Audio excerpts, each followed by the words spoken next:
A temporary ceasefire between Israeli defense forces and the militant group Hamas has begun following the deaths of 4 Palestinian children in Gaza City. And for more on the story, of course, our Paul E. is joining us from the News Center. Paul, what are the conditions of this truce?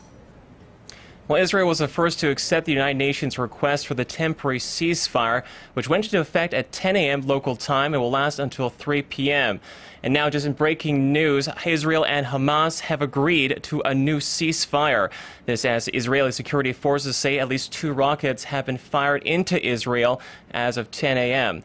The ceasefire was proposed on humanitarian grounds to give UN staff a 5-hour window to transport food and medical supplies into heavily damaged areas in Gaza. Meanwhile, Israel's military says it's investigating the death of 4 young children who witnesses say were struck down by Israeli naval fire. 7 others were also reportedly caught in the bombardment near a beach in Gaza City. Despite the truce, the Israeli military has warned civilians living in northern and western Gaza to evacuate ahead of a possible ground assault.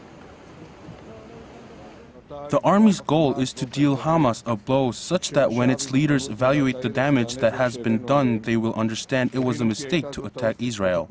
We will continue to act with determination and aggression until quiet returns to Israel. We won't tolerate the disruption of Israeli life. Meanwhile, the Israeli army has released footage that it says shows a foiled attack by gunmen who were tunneling into Israel from Gaza. A military source said that Israeli forces repelled at least a dozen Hamas gunmen, adding there were several Palestinian casualties.